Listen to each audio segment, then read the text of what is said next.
Ko rangi, ko papa ka puta, ko rongo, ko tāne mahuta, ko tangaroa, ko tūmatauenga, ko haume e tiki tiki, ko tāwiri mātea, ko hene moana me ngā atua wahine anō hoki. Tōkona te rangi ki runga ko papa tuanuku ki raro, ka puta te ira tangata ki te ai ao, ki te ao mārama.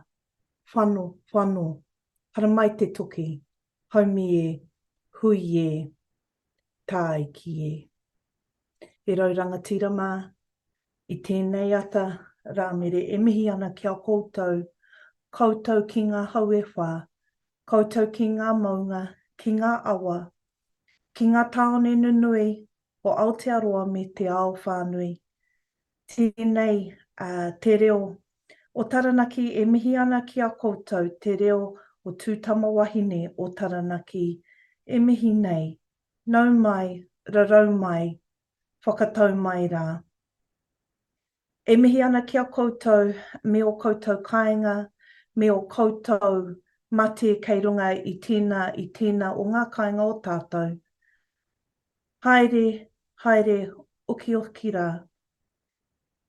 Rātou ki a rātou, tātou ngā mahuetanga o rātou mā ki a tātou, tēnā tātou katoa. Ko Taranaki te maunga, ko Aotea, ko Kurahaupo, ko Tokomaru, ngā waka. Ko Taranaki whānui, ngā iwi katoa o Taranaki e mihi nei, e mihi nei. Ko Hinerangi Edwards, tōku ingoa. Ko au tō kai whakahaere mo tēnei o ngā kaupapa. It's a warm welcome to you this morning, e hoa ma. Regardless of where you are today, we come together on a kaupapa, he kaupapa kotahi tō tātou. That is about our well-being of our whānau.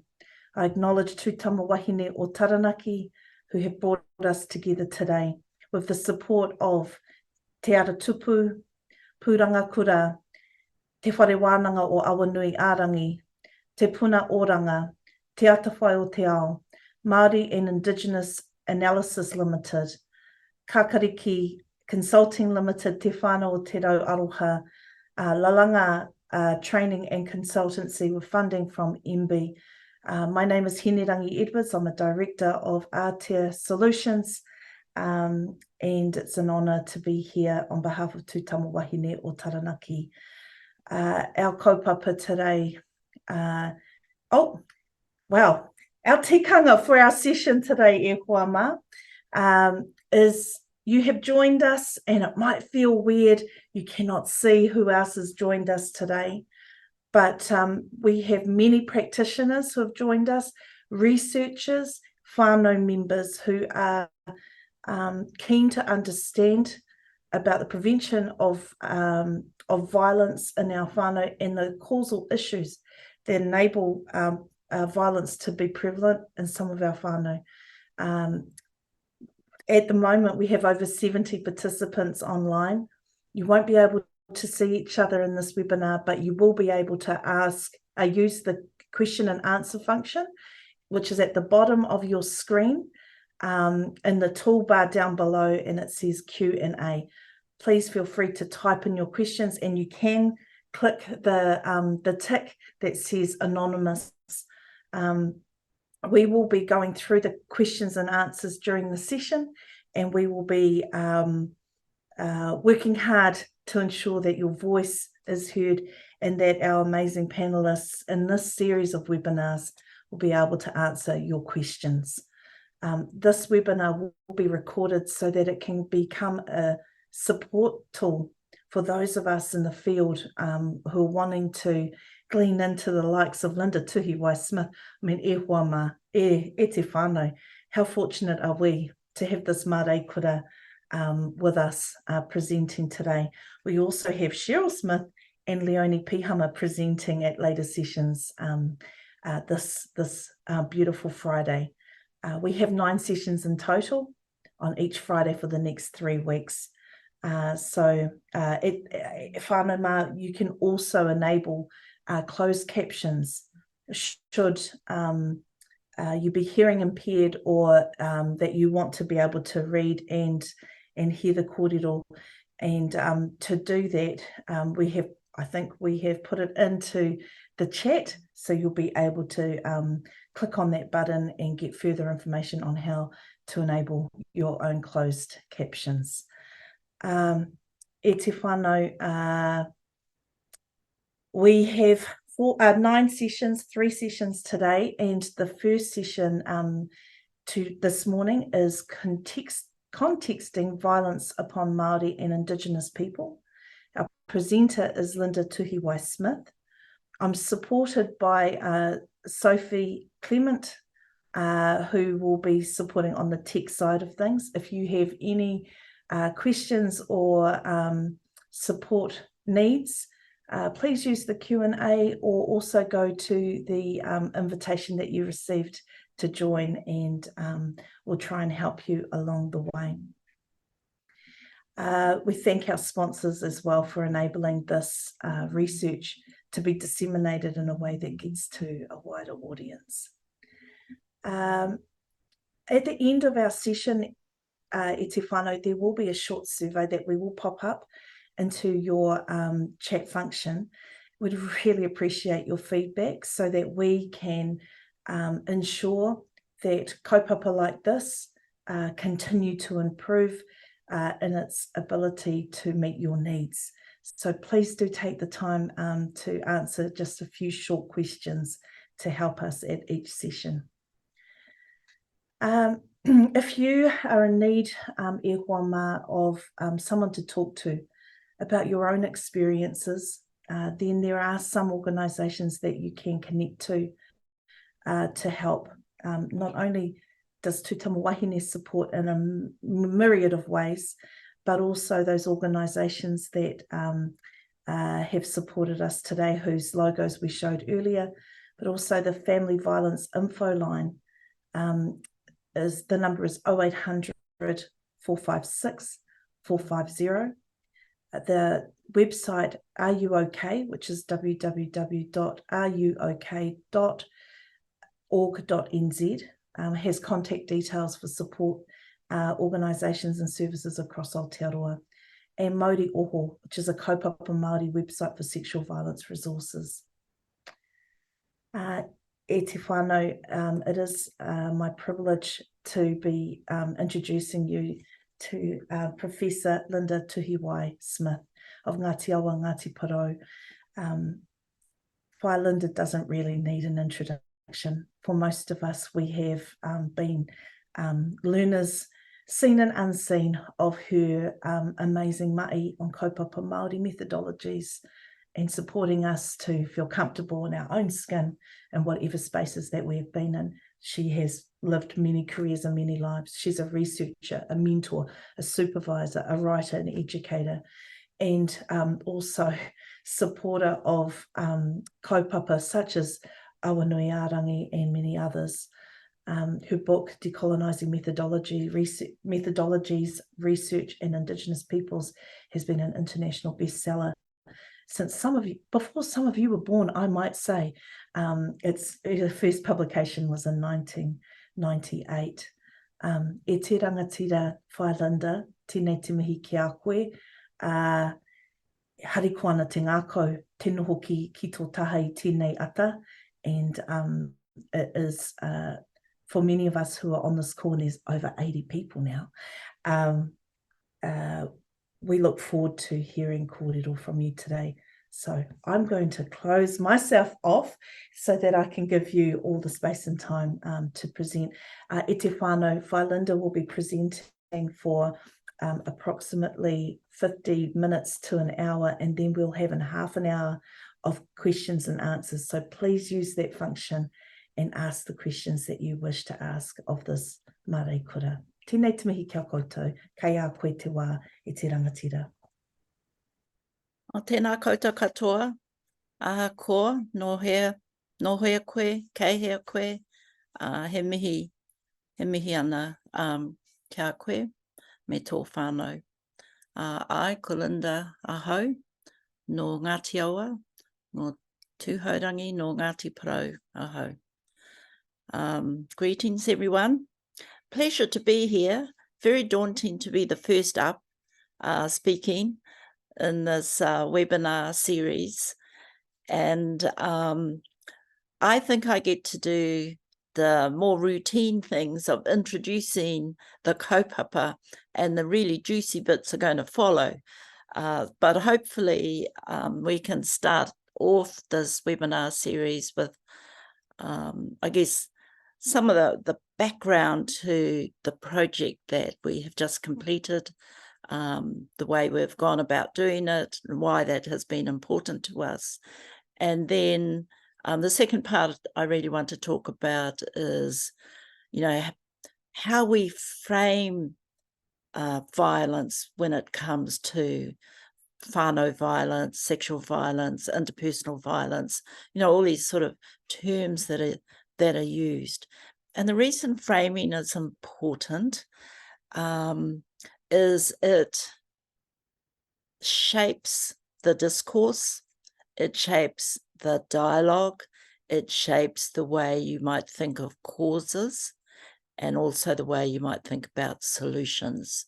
So as a Kaupapa Māori researcher, much of the work that we do with our research happens before the research, and that's really analysing and framing the way we think about these issues, even the language, right? Because much of the language is very deficit-oriented, the terminology is blame-focused often, and doesn't point to solutions, doesn't point to or give any hope for a start off.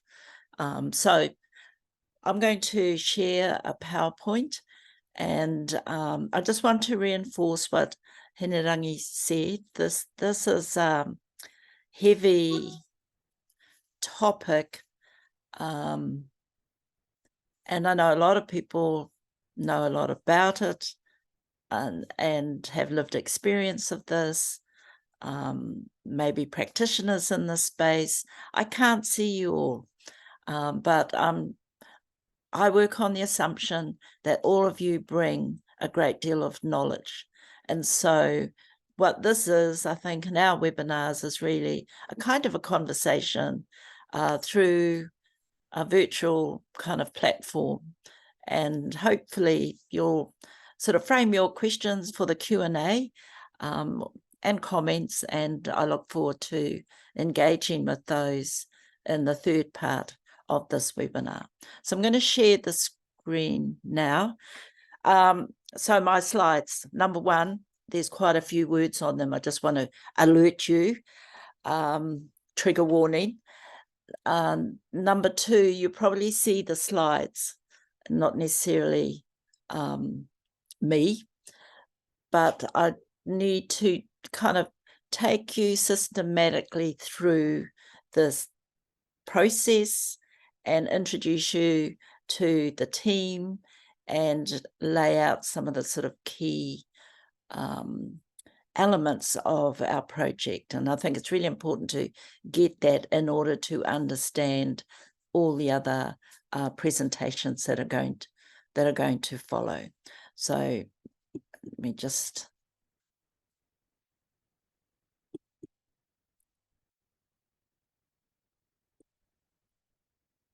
Okay, I'm assuming, right, that you can see this. So the title of our project, He Waka Eke Noa, a canoe to be used without restriction. It's a really powerful idea. And I know there are a number of other programs, including some government ones, that have used that term, He Waka Eke Noa. But let's just unpack that a little bit about the idea of being without restriction.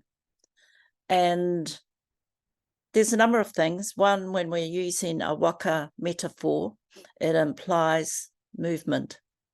It implies journeys. It implies people who are in the waka. And in order for the waka to move, everyone in that waka has to be in balance, and has to be working, and has to be moving in a particular way. Otherwise, the waka's just going to go round and round in circles.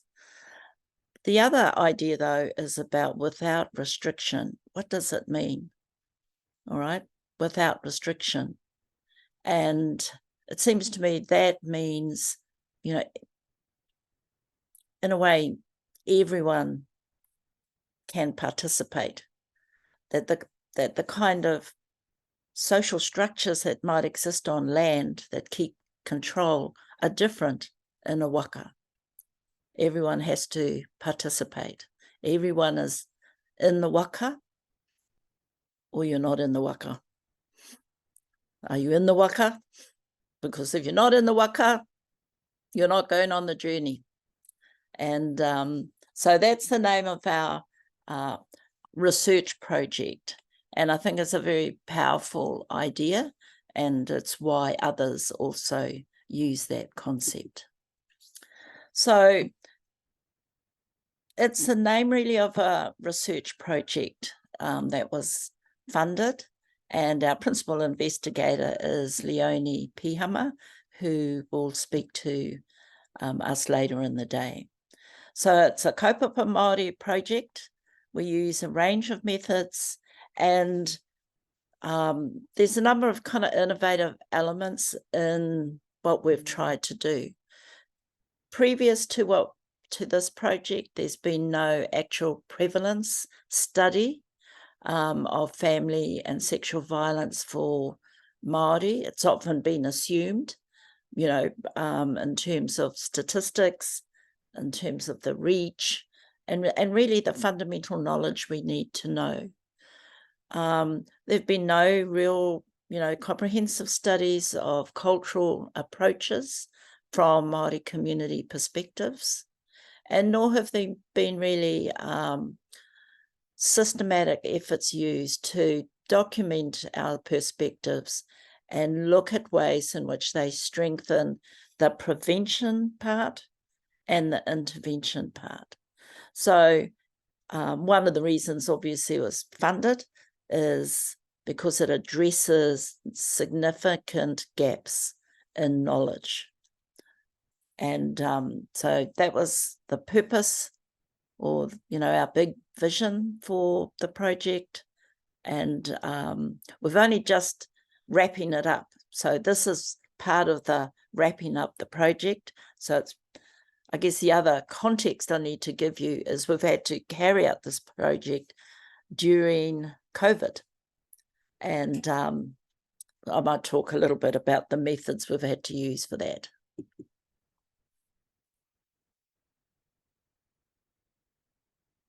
So it's about really bringing forward new knowledge that is strengthening approaches to issues that impact on Māori. Now, some of this knowledge is not new to you on the ground if you're a practitioner or if you're, you know, working in the spaces. Some of this knowledge is what we know, what you know, but no one else in power knows. And so, you know, a big part of our work is to attempt to validate with evidence what you know, because what many of you know works or doesn't work. Some of the context, you know, specific contexts that are really important are ignored in policies, ignored and dismissed often in research. And it's one of the reasons that many programs and interventions don't work.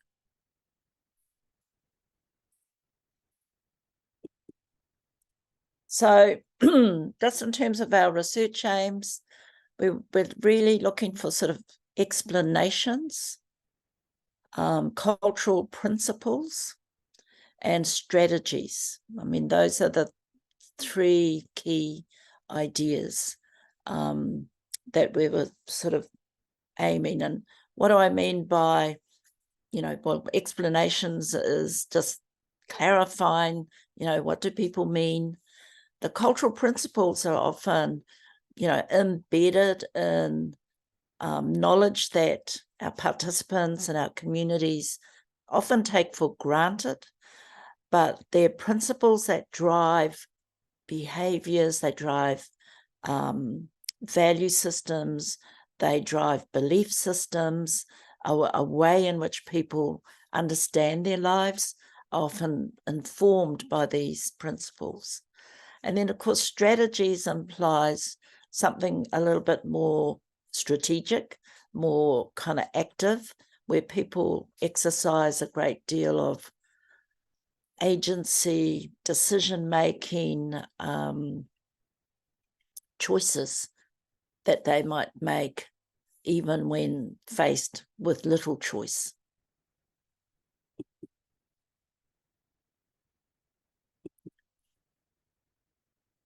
And a lot of this is really around, why does it all matter? It matters because we need to change the situation.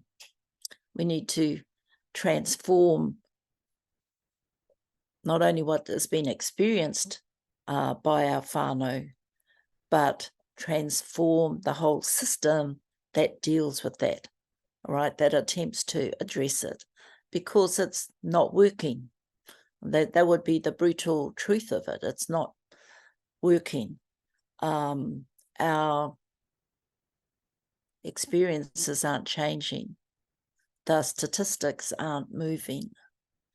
And there's a lot of explanations for that. They really lie outside, external to what our whānau are actually coping with.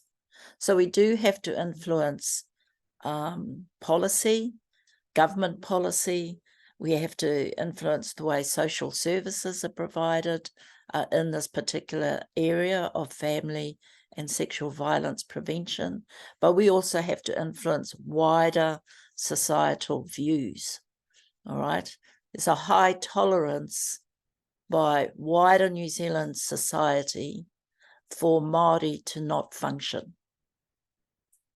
There's a high tolerance in wider New Zealand society, and a great deal of stereotypes and assumptions which make it seem that what occurs in our whānau and our communities is natural.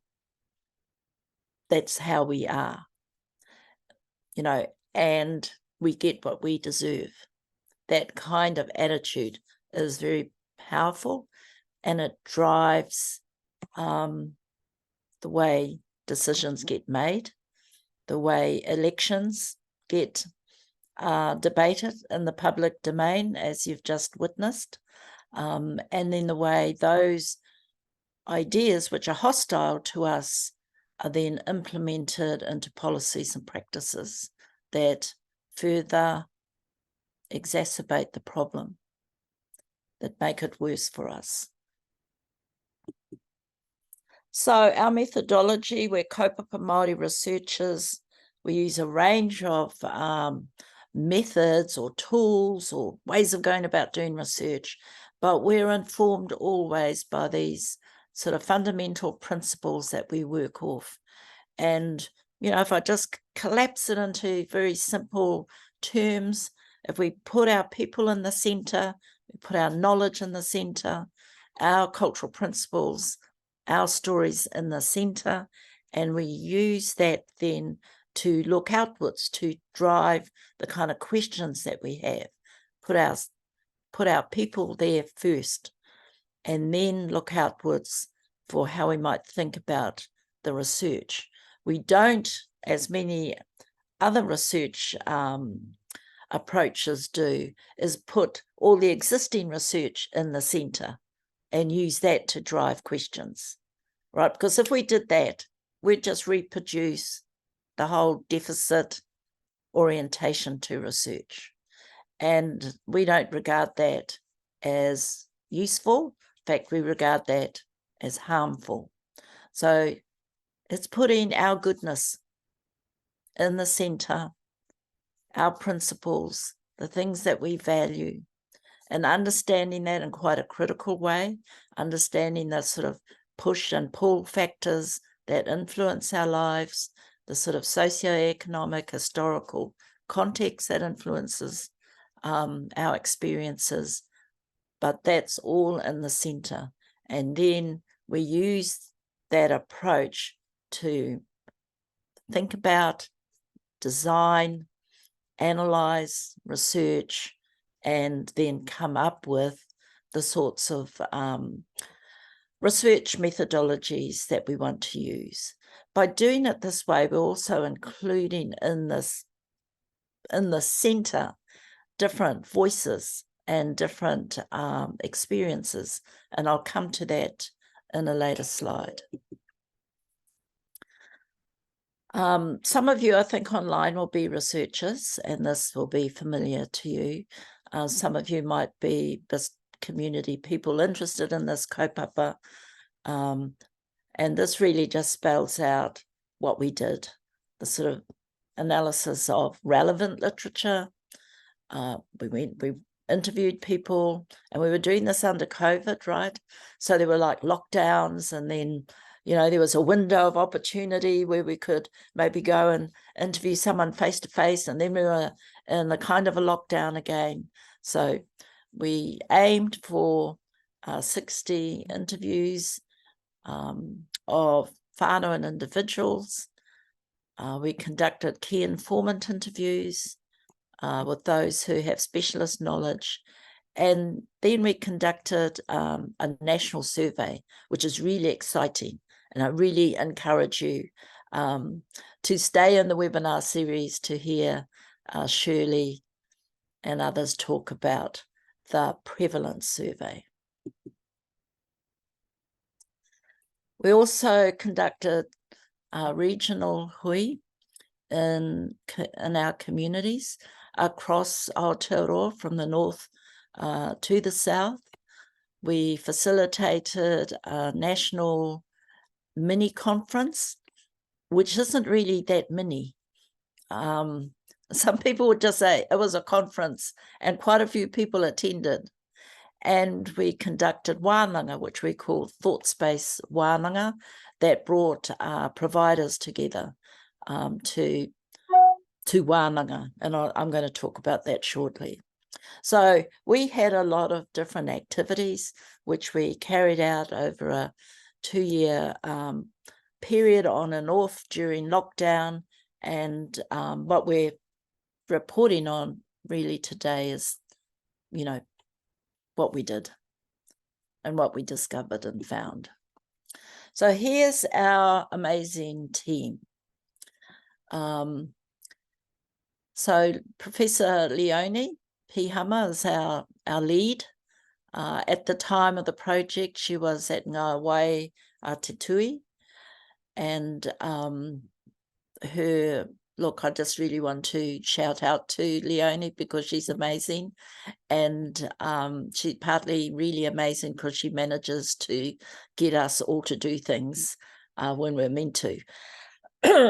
Cheryl Smith at Te Atawhai o Te Ao, Ngā Ropi Cameron, Raumati, Tūtama Wahine o Taranaki, Rihi Te Nana, Kauriki Consultants, Billie Jean Cassidy, Te Puna Oranga in Tautahi, Shirley Simmons, Te Aho Limited, Betty Seal, who was an independent consultant for us, Here Aroha Skipper at Te Ara Tapu, and we had 2 research advisors, Professor Bonnie Duran, Indigenous Wellness Research Institute in Seattle, and the late Hinewirangi Kohu Morgan. So that is our team, and I just want to pause and really honour the contributions of Hinewirangi Kohu Morgan to our projects. So she's been involved, she was involved in more than one project of ours. She's an amazing person, woman. I loved hanging out with her. Often if we were together, you know, we'd meet either early in the morning for breakfast or at dinner and just share stories and just enjoy being in each other's company. She was a great storyteller, and many of you will know her as someone who taught tauranga puoro. I think I was one of her failed students, because in the end she gave me something that I could really ahue. That was my instrument, so it became my sort of drum beat, because no matter which of those beautiful instruments she had, I could not get a single sound out of them. But I know she could pick up anything, including a bottle top, and use that to make beautiful music. So our thoughts always, and our acknowledgements and gratitude to Hinewirangi for her guidance, advice, and her laughter, her sense of humour, her combination of her life experiences, and her generosity to our study. I know many of you probably knew her, and you'll know exactly what I'm thinking of. So there's a couple of terms I want to introduce you to. First one is the idea of co-production, and co-production from a Kaupapa Māori lens, which to us is a way of describing the indescribable at one level, describing how we bring different knowledge sets together, not just say mā tauranga Māori and Western knowledge is one example, but many of us also have different disciplinary knowledges that we bring, but we also have practice knowledge, practitioner knowledge, life experience knowledge, and it's how do we bring those knowledges together in a sort of creative and productive space, and also how do we bring people who've got different kaupapa roles, different specialties, how do we bring those people into the space to kind of co-produce our research?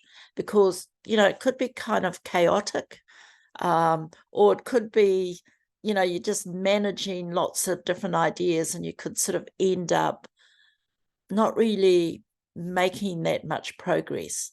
So we've worked really hard at a method of co-production, of trying to hone the way that we do things. The word kaupapa becomes really important, right? Because you do need people who are on the kaupapa, in the kaupapa, and not outside the kaupapa. And how do I describe that to people who have no idea what a kaupapa is? I'm thinking it's kind of hard because we take it for granted, because sometimes people have a skill set that looks really useful to us, but a mindset that is not useful. And we really want people who have the mindset and the skill set in the same space. They have the heart mindset, not just the intellectual mindset. And they have, not just a set of naive tools like, oh, I'd really love to help, those tools, but actually some tools that we need. So it's how do we bring those skill sets, mindsets, heart sets, spirit sets, knowledge sets into a space where we can do work together.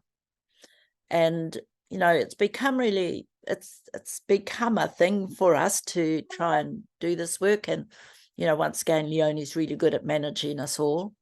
But it emphasizes this idea of, a collective project, because often research is based on either being told what to do, what research you're going to do, which is, there's a technical term for that, I've forgotten, or the researcher decides what they want to do, which is a researcher-led, investigator-led type research.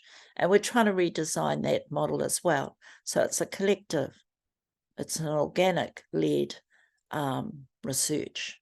And in that environment is huge opportunities for, you know, lived experience, practice-based wisdom, and insight to come into these spaces. And we've really learned that this approach helps us to do way better research. It's cooler, and to make a greater difference, and a, you know, greater positive difference for the people that we care about. Our other approach that we also use in research, and I notice other teams are beginning to use this model as well, we call it a thought space wānanga.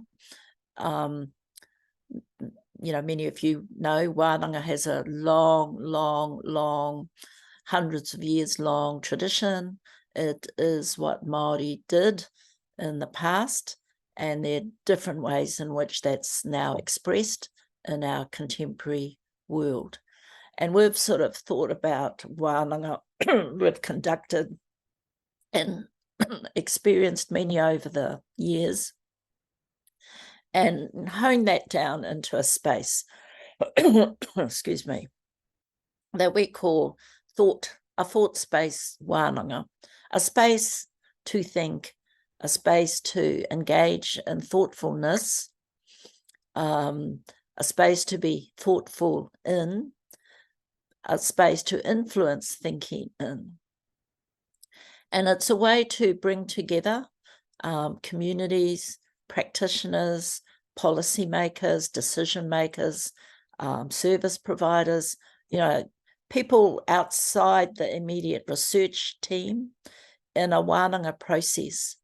And what we're really keen to find out is, and to take advice from, is how to ensure that the research we do is not just a report, right? How do we ensure that it really reaches people who can use it to influence the next steps? How do we use it to ensure that we're really challenging the sort of status quo paradigms that are often barriers? What are the challenges we really have to work on deliberately, strategically? How do we reframe those status quo concepts so that we can, you know, bring people into thinking about these issues in new ways? In a way, it's how do you make it intriguing? How do you make it challenging in a way that people want to participate? And then how do we use it also to create new pathways for resolution? Because in the end, we wanted to make a positive difference. We want to move things along towards solutions. We want to empower those who know what works in the communities to help give them the evidence that helps them, you know, get support to do this work. Cuts out all the other stuff that goes on, where resources are diverted and where some of our niche, you know, specialists are just constantly struggling to prove or to provide evidence that what they do works, what they do matters. And so the role of our thought space wānanga is to try and do that quite efficiently, because otherwise it does become a report and it does just sit on people's desks, or worse, in a shelf, or even worse, as a doorstop. So our Kaupapa Māori thought space wānanga really help us and our participants to create and apply our research as evidence, and to validate our knowledge and experience and practice, and identify, you know, Kaupapa Māori best practice concepts, Kaupapa Māori strategies for change. That's really what we're interested in, because if we don't do it, it's not done. There are a whole lot of other publications, global reports on best strategies, and many of those are applied here in the New Zealand context, and we know those best practices and best strategies don't work for our people. That what we have to push back on is really identifying, naming, framing, promoting, advocating the best Kaupapa Māori strategies. So this whakatauki really is one that guides us and that helps us sort of think about our responsibilities and our collective ownership of the problem, ownership of its definition, and ownership of the solutions that need to be resolved. So that's really the sort of first part that I wanted to get out of the way, which is the project itself. And I now want to spend the rest of my part of the talk on kind of pulling back a little bit and starting to think about the ways we understand violence. Because it's very easy, I think, in public discourse to hone in on the unit, the whānau unit as the site and the problem when it comes to whānau violence. And, for decades we've been speaking to multiple Crown agencies, government departments, trying to sort of talk about the role that colonialism and colonization really has had in creating the conditions in which we now find ourselves. And I do say decades. I've done a lot of research over 40, 50 years, and I know what it's like to get feedback from a ministry that they don't want to see the word colonization. Can you please take that out? We're not focusing on that. We're really focusing on the last 10 years. That kind of talk is a way of really trying to sort of narrow down the way a problem is identified. And in narrowing it down, it starts to rule out the very things that, in our view, contribute to this problem. And it's a strategy, and it's not a strategy of a specific government. It's a strategy that has been used for decades. And it's a strategy that influences that, you can call it denialism, racism, whatever. But it's really important for us that we start with the big picture. We start, where did violence, the kind of violence that we're experiencing, where did it come from? What we're often up against is a challenge that we are inherently violent as a people. And of course, we have stories that if you just took one side of who we are, you could construct an argument about that. But we also have stories that tell us we understood peace. We understood what it meant to voyage across the Pacific. We don't know whether Waka set out from Hawaii and they had a big fight and killed each other and disappeared under the ocean. The reason we don't really know that is they didn't arrive here. The people who arrived here were people who knew how to be in a waka together. They were people who knew how to live together. They were people who knew how to establish themselves, adapt to the environment that they were in, and produce all of you. and all of us to produce an amazing mā tauranga, a way of knowing the world and being in the world, to create a maramataka, understand an environment, to be healthy, to flourish. That's not, you know, the story that's often told when people just think we're a bunch of savages. And it's really interesting, you know, reflecting on that word, given what's happening on the other side of the world. And, you know, I've noticed the rhetoric and discourse used to describe people as savage. The use of the word, you know, barbaric, savage.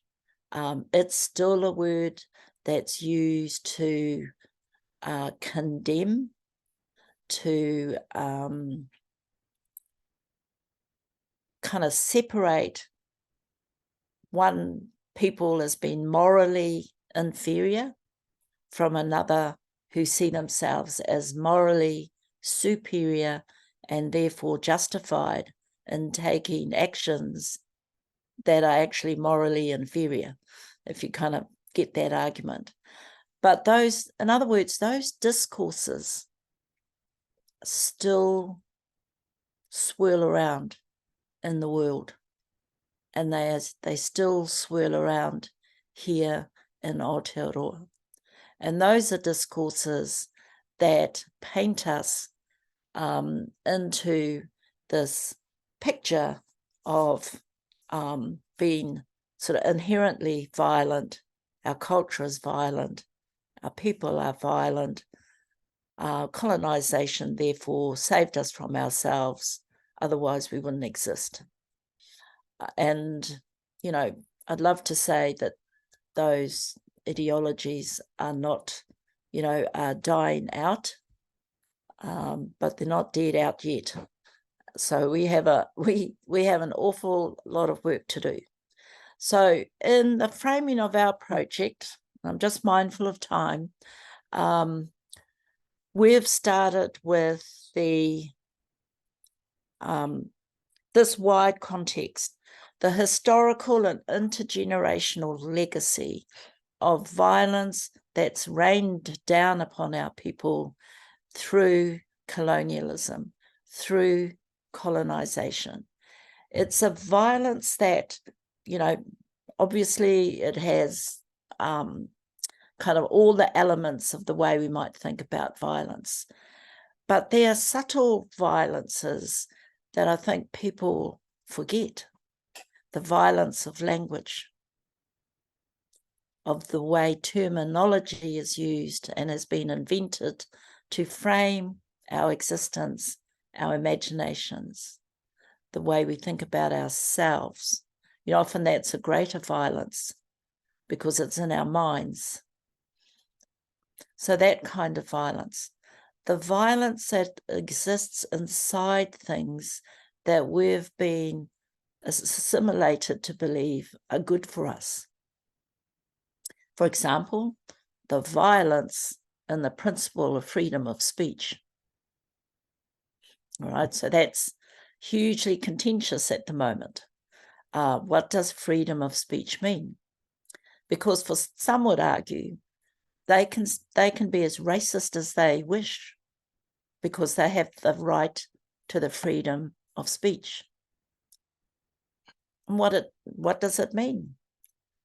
So for, you know, for many vulnerable populations, for many communities, it gives permission for racial violence to be, you know, perpetuated through discourse, through speech, through political discourse, but also through academic discourse, policy discourse.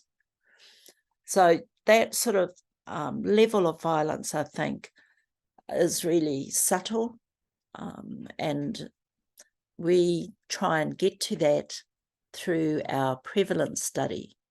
So that's one of the reasons I urge you to kind of stay in the webinar series to for that part of it, because it'll start to show how this, what I'm talking about, gets reflected through the prevalence study and then what our participants say about it.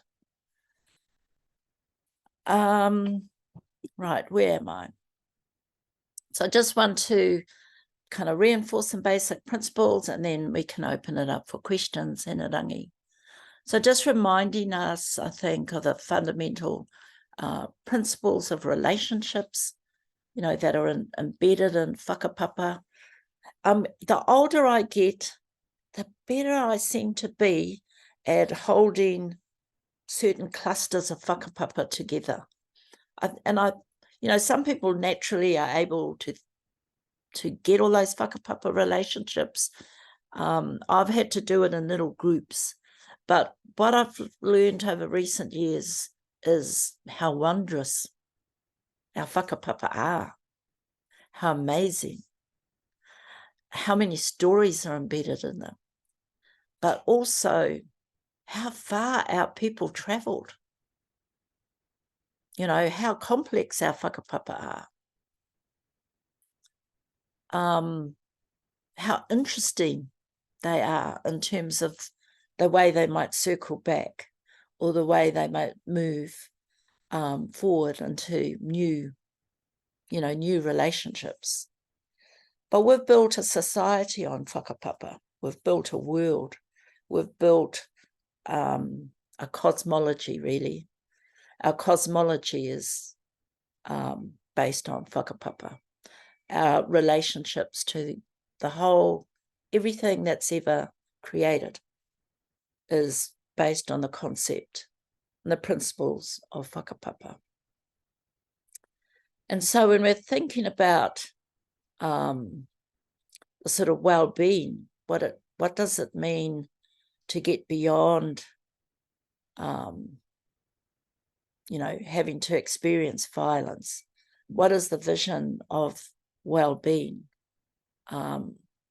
It brings forward concepts around, you know, balance.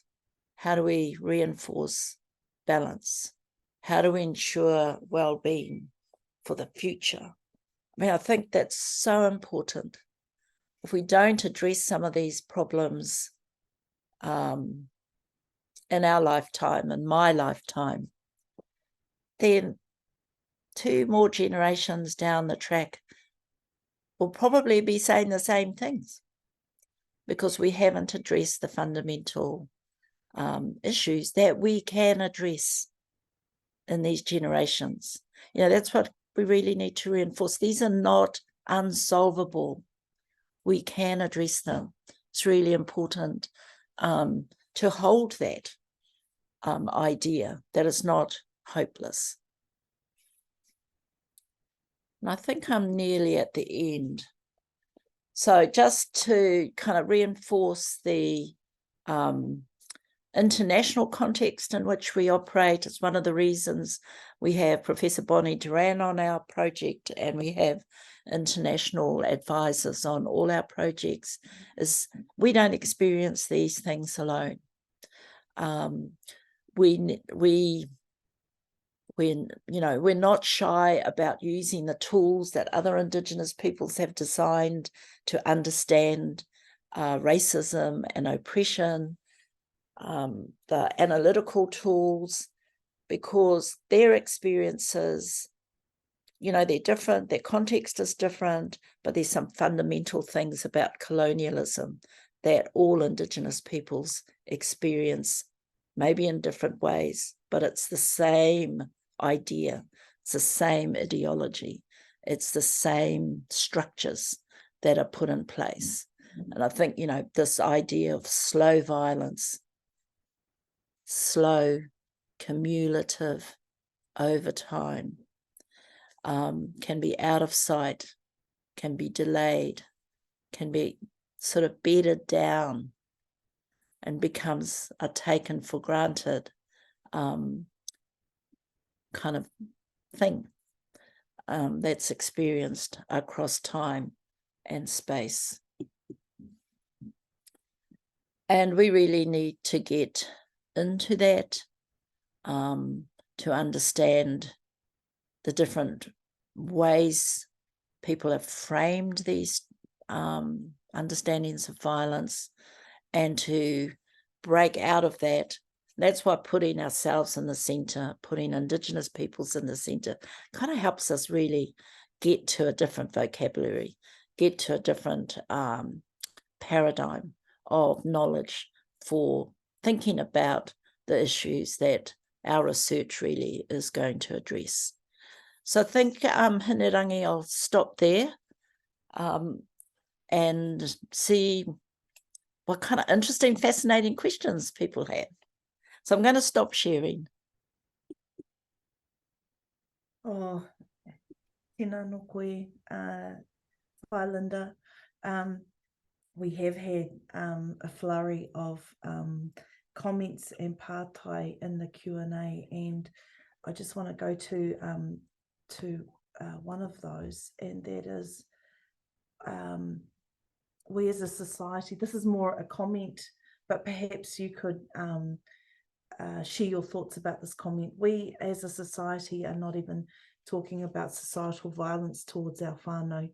We can't even say the word cultural genocide when we design redress for the thousands of survivors of state abuse and violence over the last 70 years. When we can have courageous conversations using truthful language with our whānau, maybe then that's where transformation will be significant. And that comment has come from Paora Moyle. So your thoughts about that, Whainanda? Language is so important in so much of what we do, and the way language is controlled, policed about who can use the word genocide, for example. And remember, Tariana Turia did a talk at Waikato University decades ago and was completely condemned because she, used this restricted vocabulary. So vocabulary is important, but there's that vocabulary, and then there's our own vocabulary as well, right? It's the terms our own people have created. It's the way our own language can also be open up ways to think about these things. So I totally agree that, it's not just about having the courageous conversations and doing the, there used to be, and I think there still are, structural analysis workshops in the communities, and understanding of colonialism, decolonization. Though, there are people brave enough to sort of confront that, and but there's also great reluctance in communities, in our people, to go there. And I can understand why. It's quite frightening. People are scared. They don't know, they don't trust that it'll liberate them. They don't trust that it'll provide different answers. So I think in a lot of the work that we do, discourse, language, specific words are really what we're trying to both sort of think about in critical ways, but also look at what are the other languages or other terms that open up new dialogue. Because one of the other risks is you end up in the same dialogue, and it's the same people talking about the same thing, and there's no progress. So how do we engage others? And that's a challenge. But it's also, I think, the role of research can do part of it. We're not policy people ourselves. We're trying to influence policy. We're trying to influence practice. We're trying to influence the way people see things. But we're not the only ones who do that influence. The pushback also has to come from others. How do we amplify the voice of our whānau? Whainanda, as you said, it's, the mahi of researchers, but not researchers alone. So how do we as whānau members grow our ability to use our language and reclaim the discourse that other people try and restrict us from. Sorry, I'm having a little coughing Bless you. spirit here. Well, there are two things: amplifying voice and amplifying the hearing of people who need to hear the voice. Amplifying the vision of the people who need to see our whānau, right? Because our whānau have voices. They have voices. Their voices aren't heard. Their voices aren't listened to. Their voices aren't taken seriously. So to me, the real challenge is not, the voice of our whānau. The real challenge is the ears and the eyes and the minds and the mindsets of those, who could make a difference for our whānau. Tēnā koe. There is a pātai about state violence from more than a couple of our participants today. And so the pātai is, well, actually, could you tell us more about your thoughts around state violence, abuse and state care that continues to perpetuate against our whānau, and what are some of the strategies that we can take? Well, yeah, so that's in the next and the following presentations. So state violence, structural violence are very much part of being what our study has sought to kind of understand and gather perspectives on. So I'm afraid I'm going to have to sort of tease you a little bit by saying you have to wait for what's going to come up in the next, in the next talks, because we do deal with state violence, both in the way we, our interviews and that, in the qualitative part of our study, but also in our survey. And it's really interesting results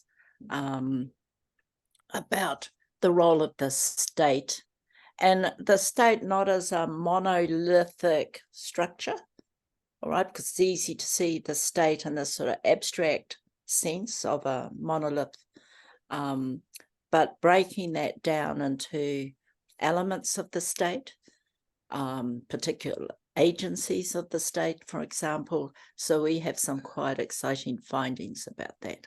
So I'm just going to have to park it. But state violence definitely is in our study, and we have some really exciting results. I mean, they may not surprise all of you, but what we do have is some great evidence of the way state violence has impacted on our people. Ai, tēnā koe whai, Linda. We've had a couple of pātai and comments from Eileen Patrick from Auckland Action Against Poverty Organisation, e mihi ana ki a koe, and Eileen would love to have wānanga around every marae around the motu about these kaupapa, and she wants to bring it up at the Paukai next year and asking, can you tūheitia about the effects that this has on all of us and understanding the problems that we face for the future. So I just want to acknowledge that Eileen's already strategizing what goes forward, and she said the problem lies in our marae as well as community. We need to put this in all our kaupapa to address this important hui. What is the role of marae as places to discuss violence, but also to not perpetuate violence against whānau? Yeah, that's a good point, hey? Because some people would say marae have been places of violence in the same way as whānau have been sites of violence. So I think marae are crucial because they are really important institutions for us. They're where our people gather. They're where some of our most powerful, ceremonies and rituals are performed. They're where we see often the very best of sort of what our culture is meant to be about. So these are very powerful institutions and are still, play a pivotal role in the lives of many Māori, but not all Māori. And, I think having marae been brave enough, I think this is what Paora was saying, these, getting courageous conversations into places that find it difficult. Well, and it is hard to talk about this when it's maybe the perpetrators of violence are the ones, in power. I mean, that's the nature of power, right? And I think, so the alternative is to be able to have conversations with groups of people, who may over time, as groups, be brave enough to take that to the marae. I mean, ultimately, I think there are lots of different ways in which these conversations can be held, and everyone needs to participate in that some way. Ai, tēnā koe. We've got a comment from Paora Royals who says, we're also having to educate those around us using the spectrum of languaging of the environment, iwi community. It's an added responsibility on top of what kaimahi are already doing. All these things that Koka has mentioned. If you're lucky to have a good boss, or rather good leadership, then the whānau voice will be listened to. Linda, you mentioned about research sometimes being the agenda of those who are commissioning the research, or that it's, the agency is with the researcher. How does community inform research to enable our desires and our needs to be listened to by researchers and things that help us practically? Well, that's been the story of my life, really, trying to answer that question. And I think, when you've got organisations like Tū Tama Wahine or Taranaki, and others that we work with, we have found, I mean, number one, it's really important for researchers to be embedded in communities, to be seen and participate. We're not sort of strange kind of creatures that live in institutions. We also have whakapapa and are connected, and the experiences we're talking about are not experiences out there. They're experiences of every whānau, right? And that means us too. So, we're also part of all of this. We've witnessed it, we might have experienced it, but it's part and parcel of, what we have had to live with ourselves. So it's really important to kind of not see, researchers necessarily as being distant from what it is. We're often in these areas because of our experiences, because of what we've seen, witnessed, lived through. So that, that's one point. But the other thing for communities, I think more and more there are community-based researchers doing it themselves. They don't, and I think that's what we love about this co-production model. And, our team, look at our team, we're not all researchers, all right? And in our team are provider groups, and our team are people who've been there, experienced that, and who've given us guidance. I mean, Hinewirangi is like the most powerful, advisor you could possibly have in that space. And I think the wonderful thing about Hinewirangi is how open and sharing and giving she was. And I think she modelled a form of generosity that meant, basically that we could, with her guidance, do this work that is really important, that she wanted us to do it and to get on with it and stop mucking about. It sounds like she was the personification of that heart mindset that you mentioned before, that it wasn't just intellectual mindset that we require, or naive sort of desire to help, but sort of, oh, I'd like to help, but not having those clear ways of doing that. And just wanting to acknowledge that one of the comments from Memiri was she's doing her PhD currently, and she quotes your mai, and so we're very fortunate to be able to, we're creating research as we have this discussion together. So mihi to all those that you've influenced to continue their journeys of being researchers and academics to support us. But you've also written tamariki books on this kaupapa. We had a comment from a anonymous participant who said, can you please talk about the importance of doing that kind of work from the research as it is, but you've used a different genre. Can you tell us why you did that? I have written 5 children's books, picture books aimed at the 6 to 10-year-olds. Actually, most of the feedback I get is from adults that makes the adults cry. But think about it. Think about everything we've been talking about and everything you all know, about what we've experienced. When you break it down, who's the group most likely to witness or experience these forms of violence that no one talks to at all?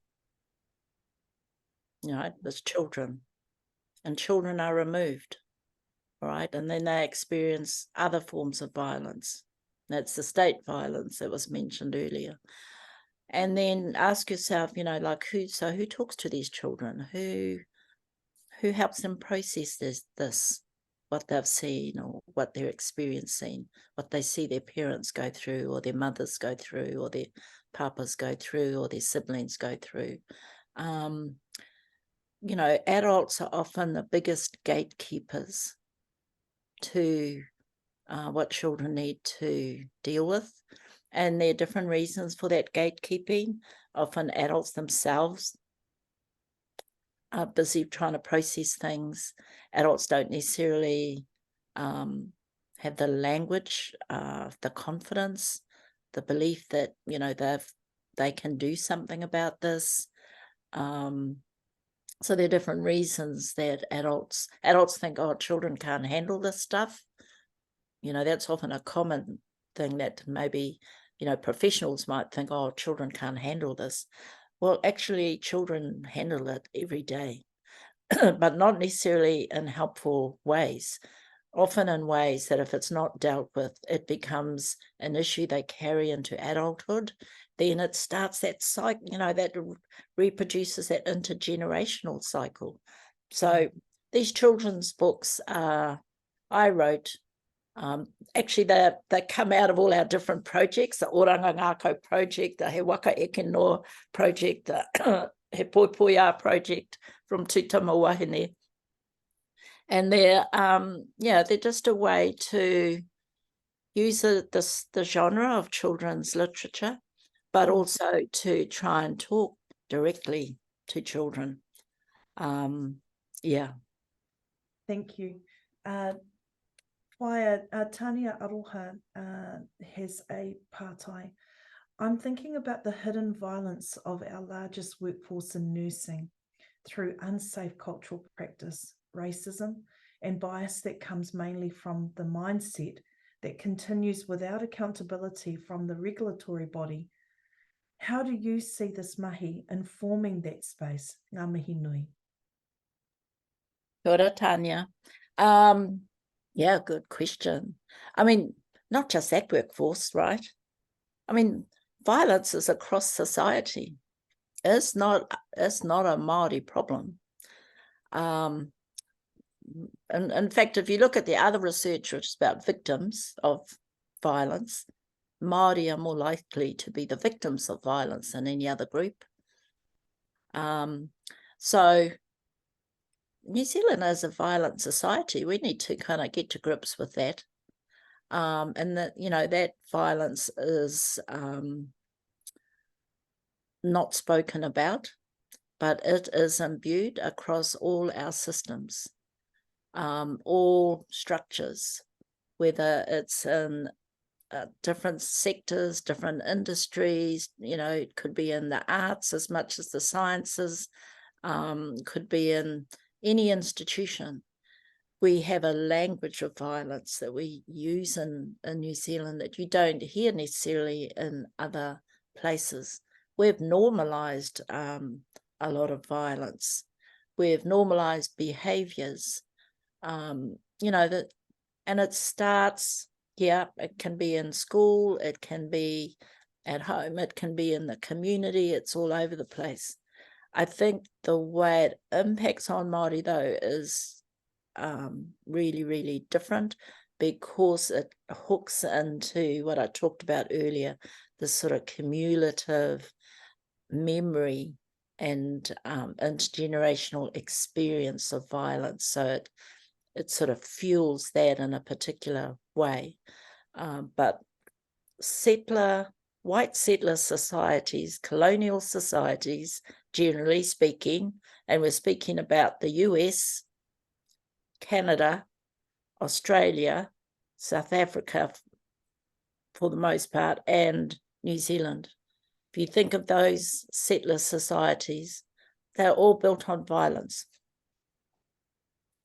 And violence, perpetrated against Indigenous peoples. And that violence is still, you know, the evidence of it is still being revealed, but also the legacy of it is what we're having to address now. Hone kiwa Pewhairangi has a pātai as well around the whakapapa of violence. Will we be looking at the whakapapa of violence during this webinar series as a means of understanding the foundation upon which this issue has grown, and hopefully gain a better understanding of the next steps, both within the research and application of the said research? Yeah, kia ora, good question. Yes, I think that's in the sort of next part of our series with Leonie in particular, but all the speakers will address in some aspects that of that whakapapa of violence. Really, it's, I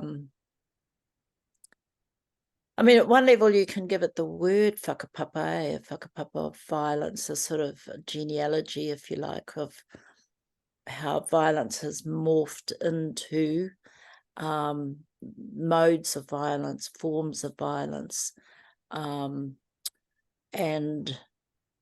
how it's been then interconnected. If you're just thinking with how a whakapapa might be, the way it then hooks up with and produces different forms of violence. So we can talk about imperialism and the violence out of that. We can talk about colonialism, colonization, state fight, all the way down in those macro levels. But we can also look at the different ways it gets morphed and expressed in ways that continue to, can just continue to like stop us having good lives. By you talked about Te Ao Māori pre-colonisation was aligned with tikanga base in maintaining and sustaining healthy whakapapa-based relationships. So in a post-colonisation world,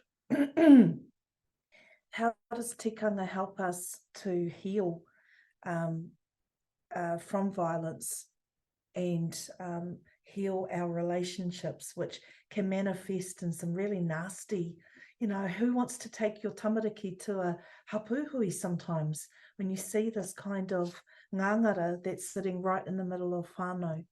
So my question is, how do we heal from that? Okay, so once again, some of the answers to your question will be coming up later. As I said, I'm the teaser part of the webinar series.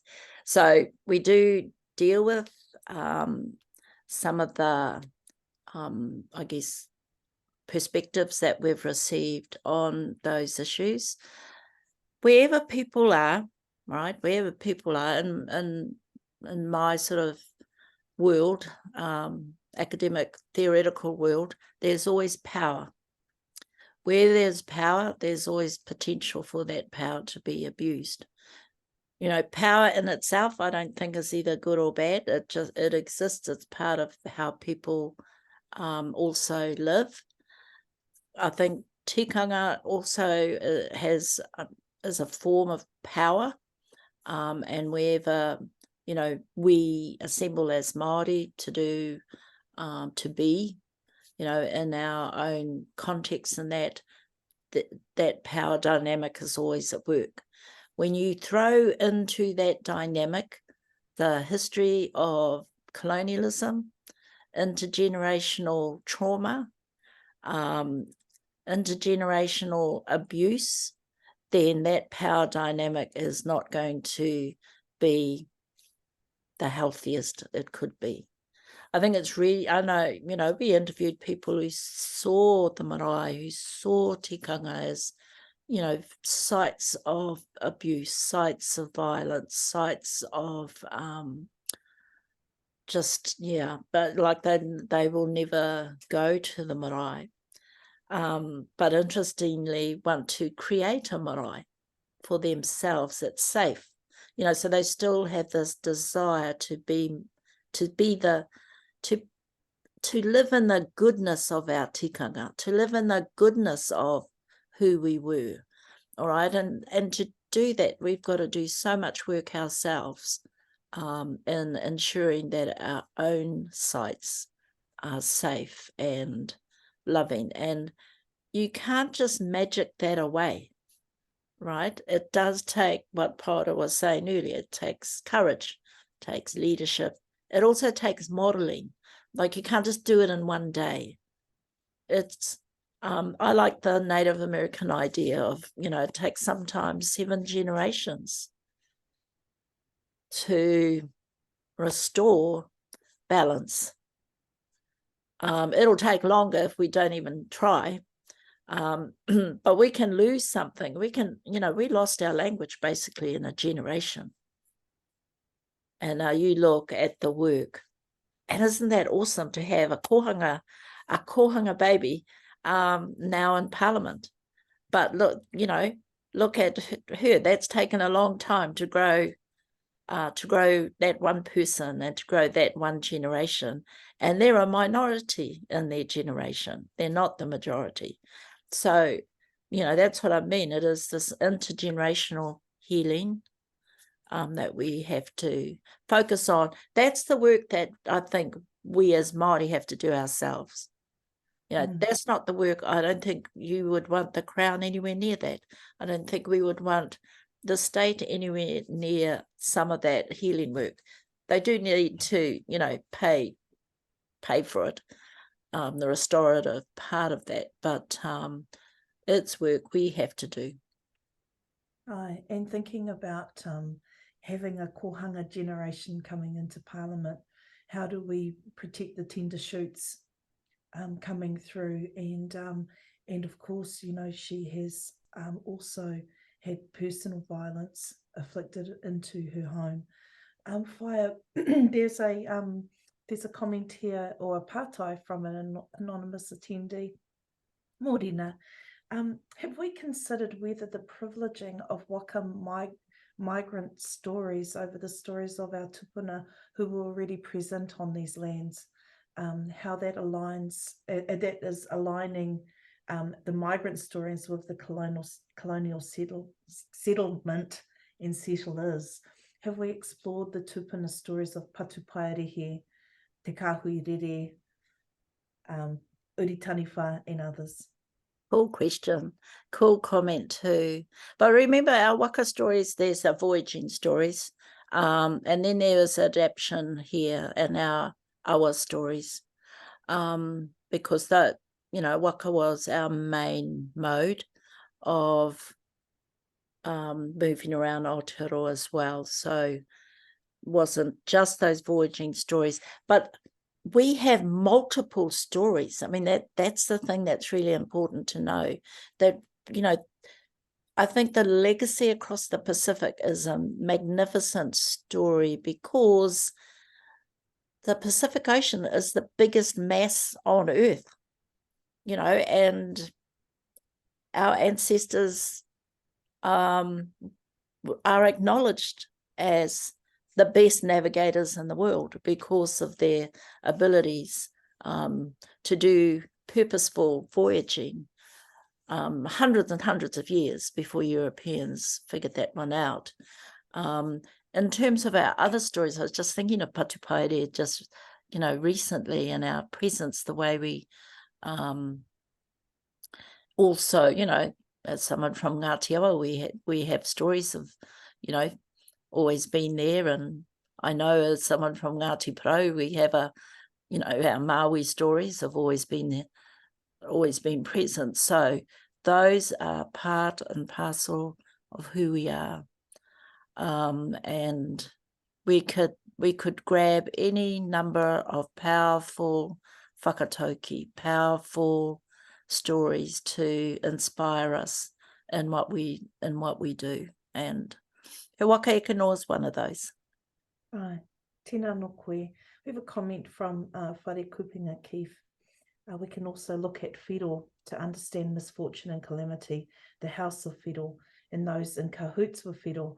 But we can also, then also the other atua entities to revive from those impacts, as such violence encourages the isolation of ourselves from our whakapapa and our pūrākau. Ngā mihi ki a koe e whare. Whaia Linda, we're coming close to the end of our time for this session. You've talked about co-production and that sometimes it can be chaotic and not productive. What has been one of the biggest learnings from this research and the way that you've co-produced it and co-designed it with your team? What has been probably the one thing that others could learn on how to do this kind of approach? Relationships, long, work together, trusted, everybody knows what their job is and does it. You know, it's the years you put in beforehand, I think, and also kind of being cool with the different ways everybody speaks, thinks and contributes, and leadership is really important. You know, having someone who can round us all up, get us organised, that, you know, for someone like me, that's really, really, really helpful. Otherwise I can kind of move into a different world and not land. So it's good to, I mean, diversity of ourselves is great. And having different ways to think about these issues is great. But we're a team who've worked together on and off in different combos for decades. Aye. Hi, Linda, we've got more pātai, but I'm going to hold on to those pātai, and I know that you're joining us again next week to look at one of the chapters of the research that you particularly focused on. You have framed the series of 9 today. You've got the hard job, which is sort of like the teaser, the spoiler, but you've done it beautifully. You've also given us different examples of how this research particularly can manifest in positive ways in our community, for our practitioners, in our industries.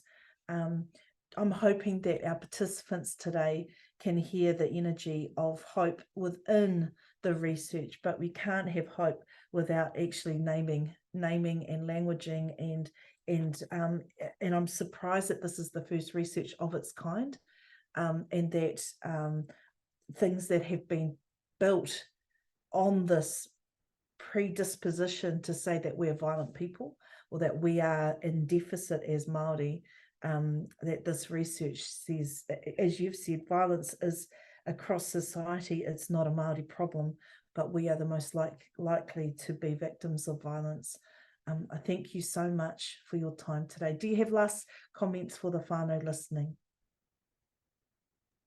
No, but I had a peek, or actually I do, yes. I had a peek at some of the questions that I haven't been able to answer. But I think the answers in the talks that are coming up. So Hayley, others, you had some really good questions, and I think the other speakers will address those.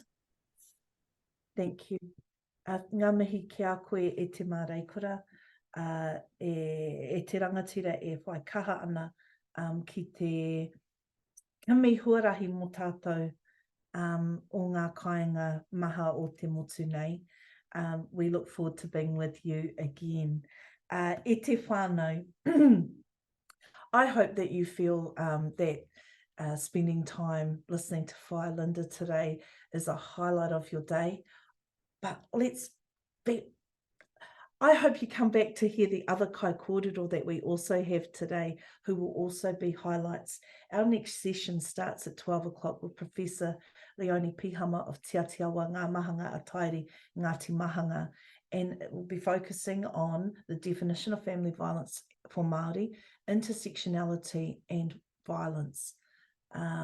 She will explain what intersectionality is for those of us who might not be quite clear on what that kupu nui is, but how do we move away from reductive and individualised approaches to contextualise and define whānau violence in Aotearoa.